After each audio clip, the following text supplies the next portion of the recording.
Om Awiknam Astu Awinam Nama Vida. Tuhan pencipta, pelindung dan pengakhir, semoga tiada penghalang. Pada suatu masa 800-an tahun yang silam, di mana kepercayaan dan titisan dan kekuasaan kepada para dewa masih kuat dan mempengaruhi cara berpikir pola hidup masyarakatnya.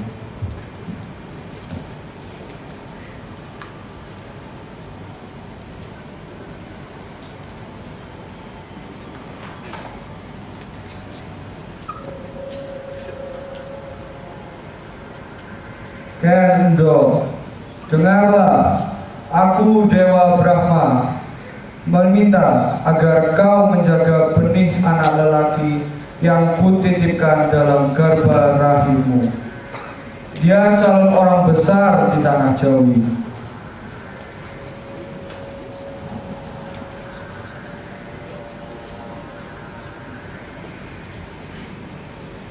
Ken Endok mengandung seorang anak titipan dewa. Selama mengandung, ia dilarang untuk bersetepuh dengan laki-laki, termasuk suaminya sendiri. Sang suami marah melihat kenyataan itu dan memaksa Ken Endok untuk bersetubuh. Karena pertolongan dewa, akhirnya sang suami itu mati. Rakyat mulai memujikan kehamilan Ken Endok.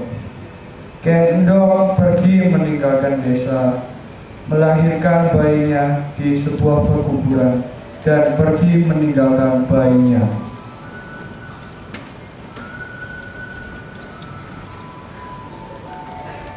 Ken Endok membiarkan bayi yang bernama Ken Arok tersebut di perkuburan hingga akhirnya seorang perampok bernama Ki Lembong mengambilnya dan membesarkannya. Ia mengajarkan bela diri, berenang, dan cara bertahan hidup, terutama keahlian untuk merampok dan mencuri. Seiring bertambahnya usia, Ken Arok mulai mengenal dunia nyata. Dia dipercaya oleh Ki Lembong untuk menjaga kerbau-kerbau hasil curian.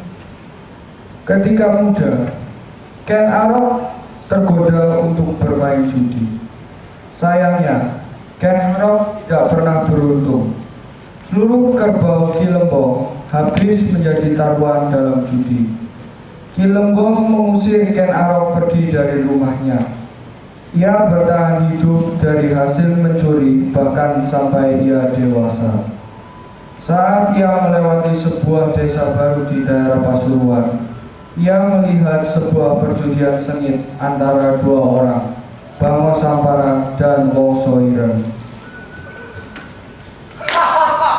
Sekarang pertarungan kita semakin sengit, Wongso Ireng. Sekarang apa lagi ya kau? Mau kalau istrimu yang jadi taruhannya?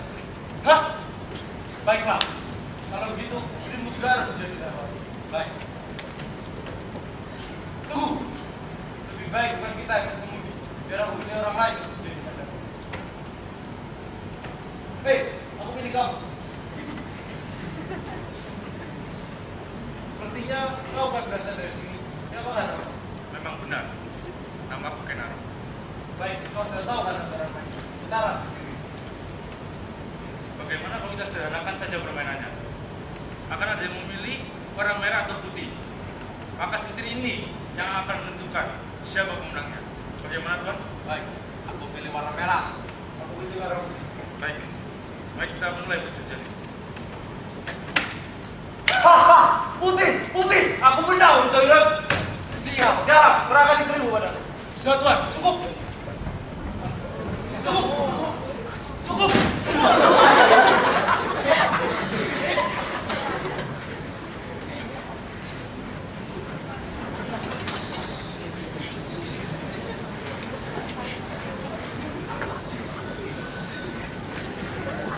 Karena merasa ditolong, Bango Samparan mengajak Ken Arok tinggal di rumahnya. Namun, istri Bango Samparan menaruh hati terhadap Ken Arok. Diam-diam, ia selalu memperhatikan gelagat Ken Arok. Bahkan, Ia selalu bersikap kasar kepada siapapun yang mendekati dia. Ken Arok menyadari bahwa kehadirannya menyebabkan konflik di antara semua istri Bangu Samparan. Ia pergi meninggalkan kediaman Bangu Samparan. Ken Arok pun mengulang kebiasaan lamanya, yaitu mencuri. Ia dikenal sebagai pencuri yang mampu menyamarkan diri di tengah hutan, sebagai hantu atau binatang liar untuk menakut-nakuti lawan. Ia melakukan kebiasaan ini di sebuah hutan bernama Karanghutan.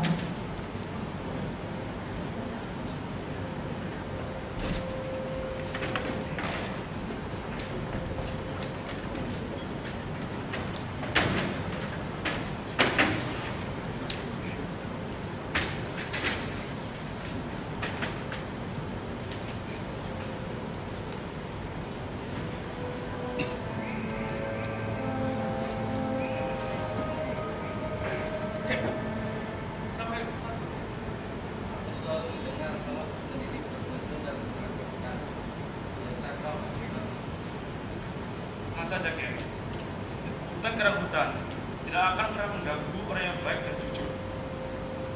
Kakek ini siapa ya? Kalau belum tahu, kakek mau kemana? Kakek adalah seorang pengusaha emas yang keluar miskin. Setiap minggu, kakek selalu pergi sesekali untuk bertahan untuk mengantarkan emas. Aku khawatir kalau akan Sudah Ken, kakek tenang saja ya. Kakek lanjutkan saja perjalanannya. Sebentar lagi kakek akan sampai di tujuan.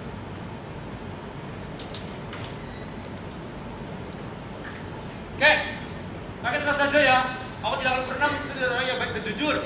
Aku akan mencuri emas dari orang kebalon itu.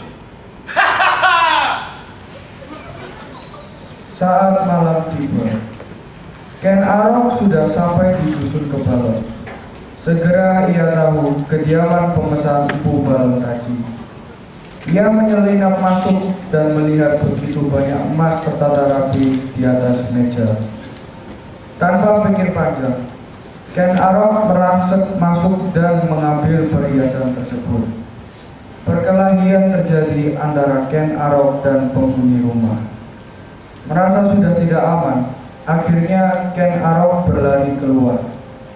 Ken Arok berlari sampai ke sebuah padepokan.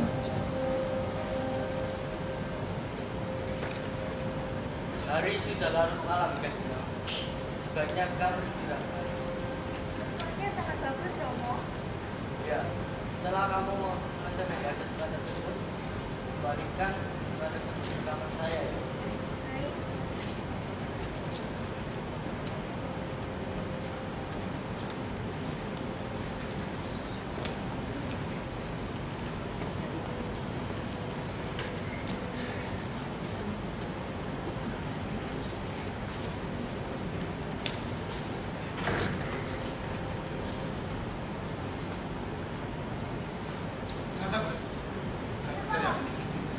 Aku tidak boleh jahat. Aku ini Kalau tidak berniat jahat, mengapa memaksakan saja? Di sana ini siapa? bukan. Ini memang bukan diriku. Tapi ini selalu kebaikan kepada orang-orang yang membutuhkan. Di sana, jika kau memberi mereka makan, tidak akan pernah mengatasi kekurangan mereka. Salah-salah hanya akan memberi mereka makan. Apa maksud di sana sampai membuat pasukan ini? Kalau hanya Romo ikut, pasti Romo jaga mengizinkan. Bukankah Romo sendiri yang pernah mengatakan bahwa pada masa berulang besar? Maharesi pun mau menerima Ken Arok dalam padepokannya. Di sana, ia diajari berbagai macam kebiasaan baru. Ilmu bela diri, bercocok tanam, membaca surat, dan mengartikan petuahnya, serta mulai merawat diri. Padepokan ini memberikan nilai-nilai dasar berhubungan dengan orang lain yang sebelumnya tidak pernah ia dapatkan. Selain itu, Ken Arok juga makin dekat dan akrab dengan Ken Umang. Dalam suatu malam, ketika semua murid berkumpul di balerung padepokan, semua murid melantunkan sebuah serat tentang Jaladri.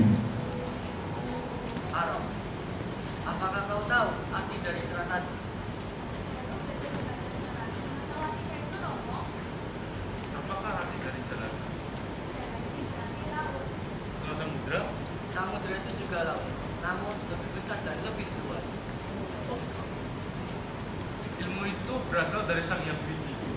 Berbeda-beda, tapi tetap satu tujuan, yaitu untuk kebaikan manusia. Sejak itu, Ken Arok menjadi murid yang baik dan pintar. Namun rupanya hubungan Ken Arok dan Ken Umang makin intim dan akrab. Hal ini terjadi di luar pengetahuan Resi Jangga. Kenapa kamu memilih untuk belajar di kedalaman ini? Belajar ini, belajar itu. Adek, tebak sendiri. Bukan, ini tentang kau, Umang. Kau cantik. Seluruh saudagar kaya pasti akan memberikan semua yang kamu mau. Umar, karena kau yang mengambil jamu-jamu itu. Romo, tolong jangan salahkan Ken Umang. Hukumlah saya mengambil jamu-jamu ini. Jamu itu tidak seberapa nilainya, tapi yang mengambilnya tanpa sepengetahuan kau telah melecehkan ajaran.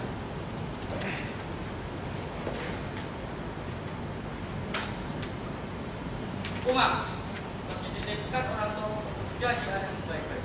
Malah membiarkan laki-laki masuk ke dalam kamar. Lebih-lebih pada malam hari merupakan hal yang tidak senonoh.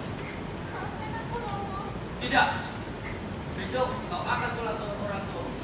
Aku tidak mau padepokan ini tercemar.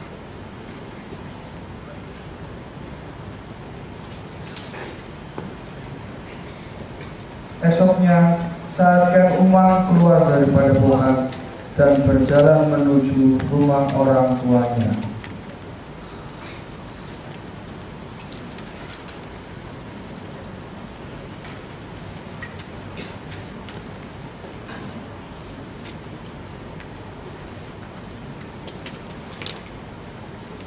Umang, Astaga, Kakak.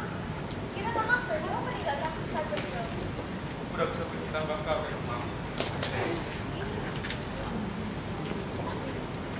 mereka hidup di hutan. Setiap pagi, Ken Arok selalu membawakan serangkaian bunga liar untuk Ken Umang. Tidak ada orang lain yang mengganggu kehidupan mereka. Suatu hari, sederet pasukan yang membawa upeti sebagai pajak melintasi hutan. Pasukan itu mengawal upeti untuk seorang aku, semacam camat saat ini, di wilayah Tumapel saat itu, yang menjadi wilayah kekuasaan Kerajaan Kediri pimpinan Kertajaya. Ken Arok menyadari hal ini dan mengulang kebiasaan lamanya sebagai pencuri.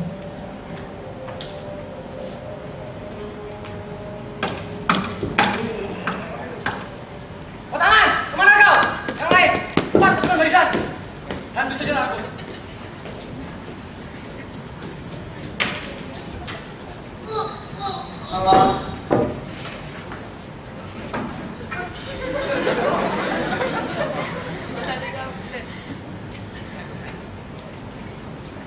Ken Arok berhasil mengambil upeti. Ia membuka kotak upeti dan membagikan harta kepada rakyat-rakyat kecil.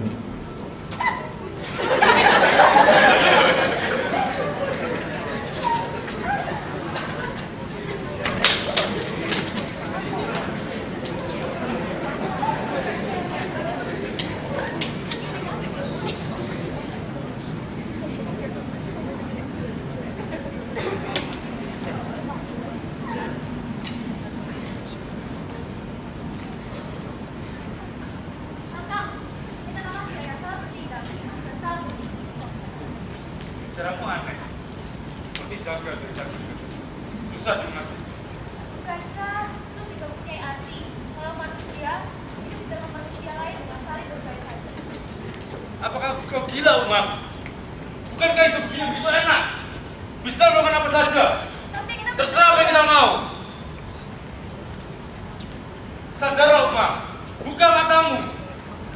Bukan kamu masih melakukan kebaikan dengan orang lain. Lihatlah, dia terburu mati karena nakal. Apakah itu baik? Sudahlah, Umang. Aku punya jalan sendiri. Aku mau enak saja. Tapi hidup itu ada batasannya. Kamu tidak bisa melakukan apapun yang kamu inginkan.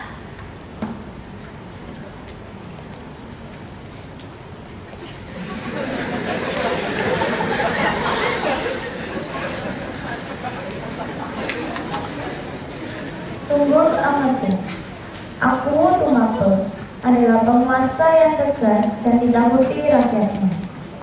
Meskipun memiliki kesaktian, ia hidup dikelilingi penjaga. Banyak sekali wanita yang ia sunting menjadi selir berdurinya. Semuanya mengelilinginya untuk melayani.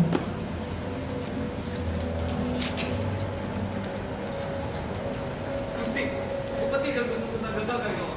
Sebelumnya berhasil dirampok oleh hantu berurutan keramutan. Memalukan! 10 orang prajurit bisa menahan satu kekuatan orang perampok. Kau sulit macam apa kalian lo? Kau jelaskan apa ini?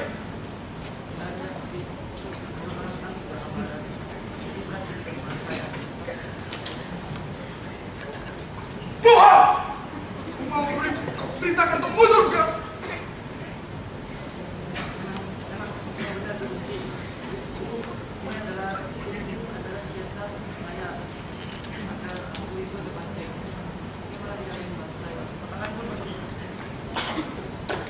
Kau lah! Berapa kali peti gagal kau kirim ke Bawah Hijau? Berapa kali? Tahu ini berbahaya bukan? Kau tahu ini berbahaya? Tumapel ini bisa dianggap membakar oleh Prabu Dana Gendis. Mataram, kenapa kau tidak membantu mereka? Bukannya kau lebih pintar untuk mengatur siasat? Gusti, Ratu Karabutan benar-benar menakutkan. Ampunilah hamba Gusti. Hamba juga mau melapor. Orang-orang Polowijen perlu dicurigai kesetiaannya. Aku perintahkan mereka untuk membantu, malah begini jadinya. Lalu bagaimana rencana Gusti? Saya akan turun tangan sendiri. Ia sudah tidak sabar lagi terhadap anak buahnya dan ikut serta mengantar upeti tersebut kepada Dandang Gendis melewati hutan karahutan. Keesokan harinya, pasukan Tumapel kembali ke hutan untuk mengejar Ken Arok. Ayo ke rumah! Cepat! Mas, ayo Mang, cepat tuh Mang. Ternyata nasib baik tidak kami memihakku. Kang, ada sedikit untuk bertemu dengan kita tersisa.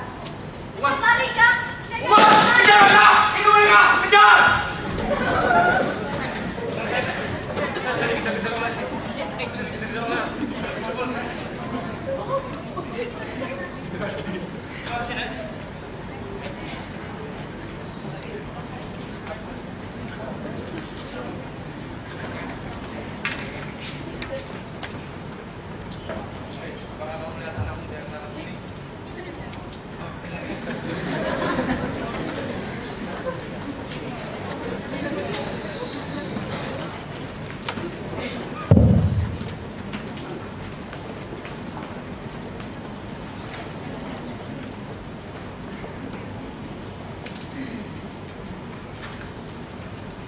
Tentunya hanya manusia kekasih para dewa yang pantas diagukan di tanah Jawi.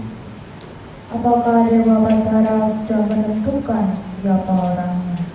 Ya, dialah Ken Arok, anakku dari desa Pangkur.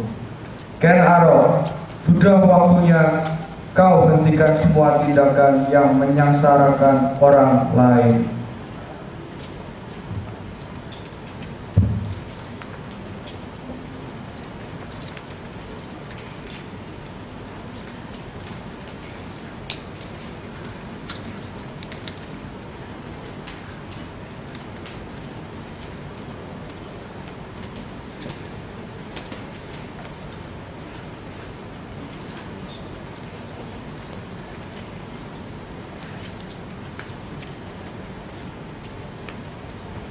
Gusti, tubuh Batangan semakin berbahaya. Dia tidak segan-segan membunuh. Bukan sekarang dan sekarang Batangan dibakar. Gusti, Pendeta Logewe dari Jumudi Pamuan menghadap Anda. Anda masih perlu melakukan. Mungkin ada urusan penting yang Anda tidak bisa.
Siapa wanita itu?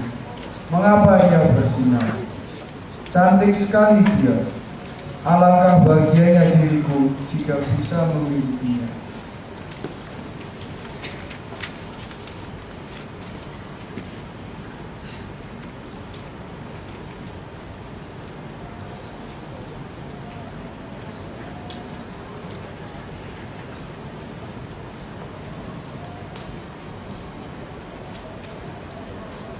Kau bisa mati, Punggawa. Kabar ya, Pak? Setelah Gusti Ayu mengujikan hamba untuk menikmati kembali kulit keindahan fajar Gusti. Aku bersuami, Punggawa. Perkawinannya terpaksa. Apa indahnya, Gusti? Itulah kenyataan. Hidup terkadang memang sering merupakan terpaksa. Tapi siapa yang berani melawan Gusti Agung?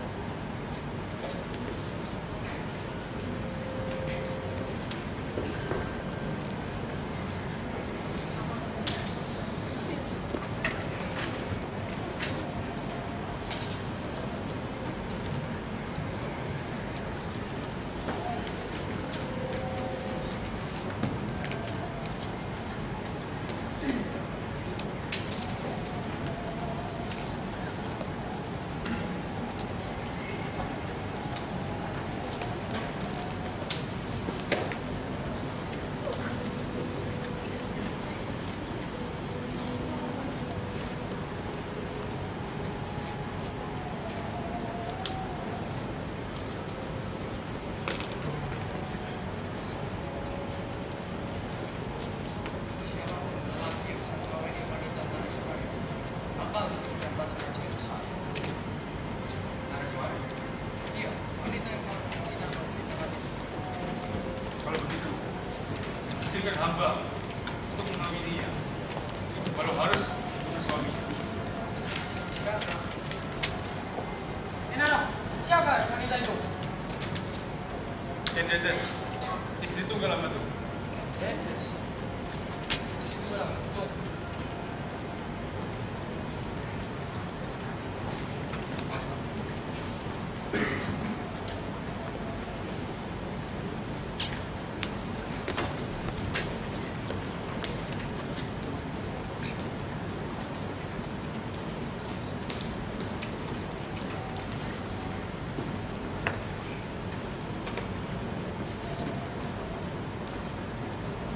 Ken Dedes.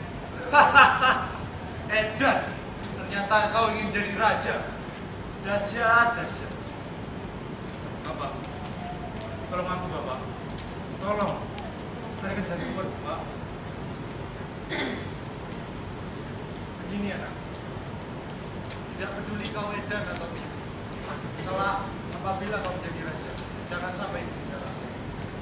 Ini pekerjaan tidak mudah. Salah melangkah, kau akan menjadi korban. Aku tunggu lama itu tidak pernah tertawa. Mungkin sekali ajimatnya ada di sekitar kepala. Lalu bagaimana, Bapak?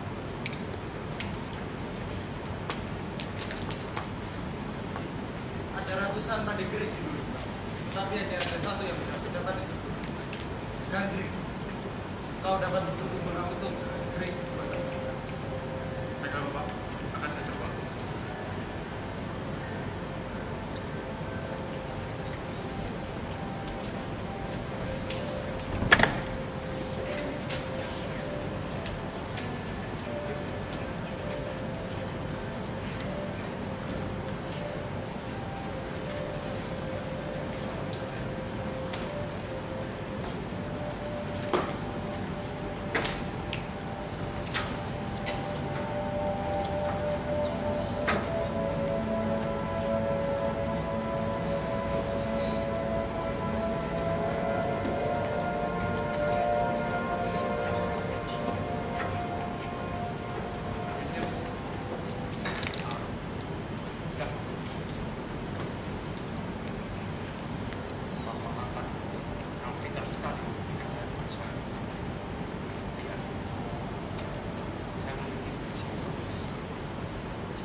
saya akan kembali sering ngobrol lagi.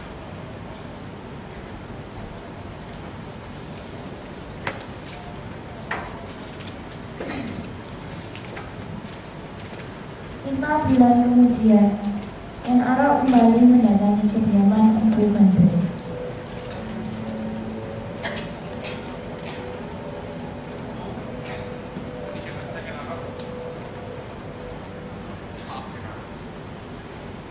Masih tidak bisa. Chris ini belum jadi. Salah-salah, celak. Apa? Itu sampai kapan, Bu? Ya, bulan purnama sudah mendatang. Mungkin Pak bisa menolongnya pada saat itu. Boleh mulai, Chris.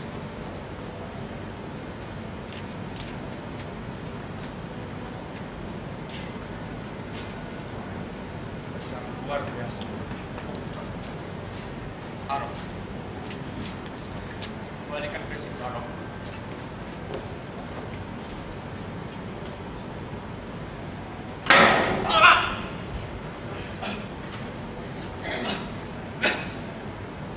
Arok.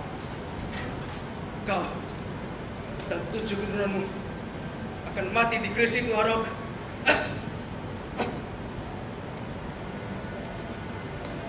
Aku bersumpah, ketika aku mulia nanti, seluruh anak dan cucumu, serta seluruh rakyatmu akan kumuliakan.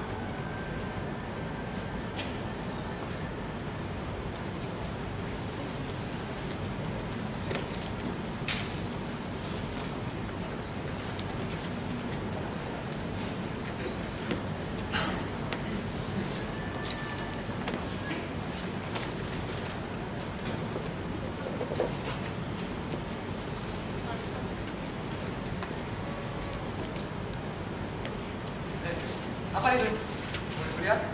Boleh pinjam? Jangan sekali-sekali kau mengambil keris ini tanpa seizinku, Boijo. Mengapa kau sudah bersikeras dengan keris itu, Ken Arok?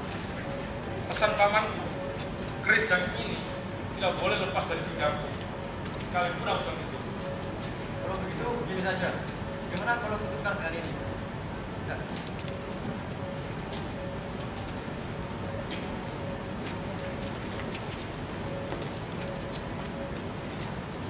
bagaimana kalau kutukar dengan ini?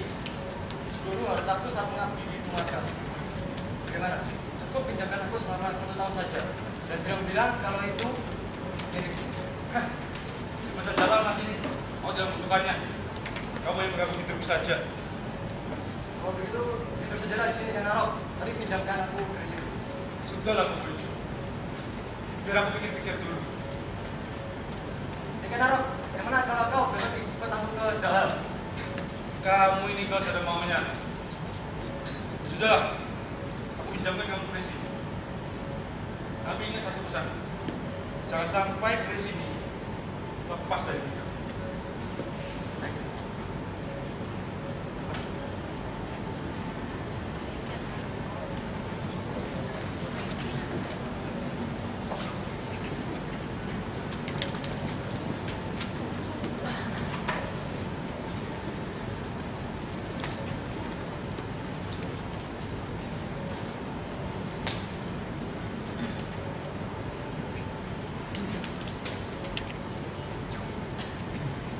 Lihat. Keren itu.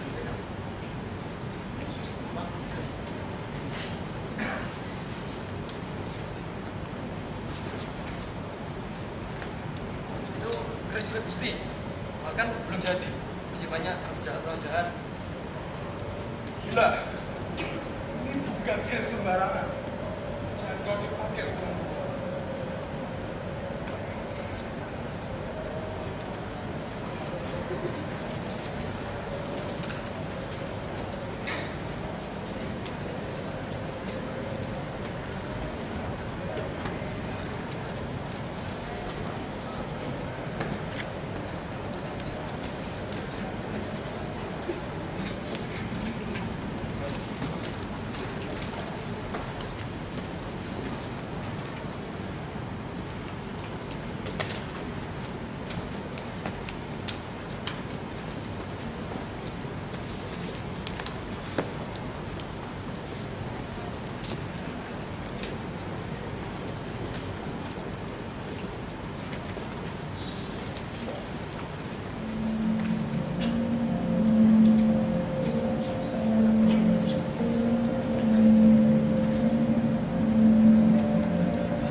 kira kau bisa bunuh aku?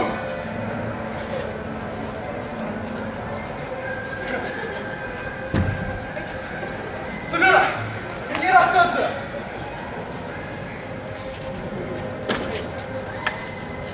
Hah! Hah!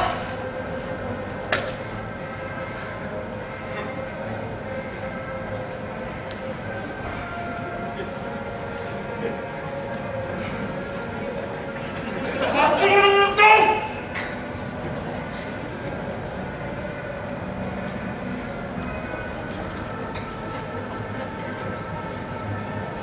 Raja, apa yang terjadi? Hei kalian, sini! Sergi,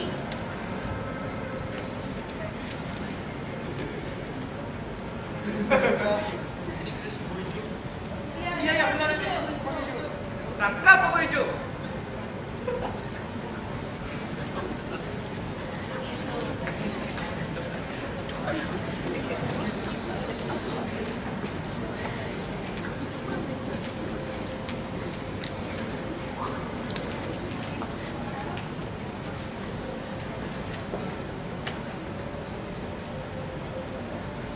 Hei, kamu. Bukina, cepat bangun. Apa ini? Jangan tanya, ikut kami ke kerajaan. Tangkap Bobo Hijau! Tangkap Bobo Hijau! Dia! Tangkap Bobo Hijau!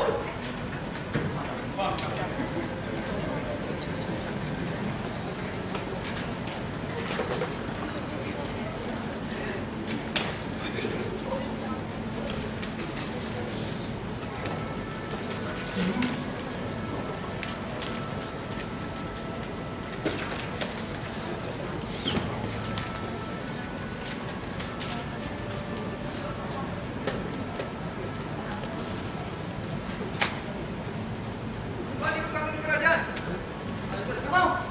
Bunuh Bobo Hijau! Bunuh! Bunuh dia! Bunuh dia! Cepat!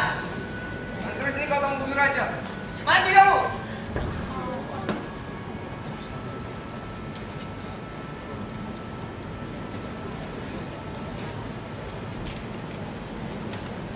Wahai seluruh rakyat Tumapel, kini akulah Abu Tumapel yang baru. Dengan restu para dewa, aku akan membawa kalian semua ke dalam kehidupan yang lebih baik. Hidup Tumapel! Hidup Tumapel! Hidup Tumapel! Hidup Tumapel! Masa pun bergulir. Ken Arok banyak menyejahterakan dan memuliakan kawula-kawulanya. Namun, dosa adalah dosa. Ken Arok, sang raja sah negara, dan ketujuh keturunannya akhirnya tewas oleh Kerus Empu Gandring.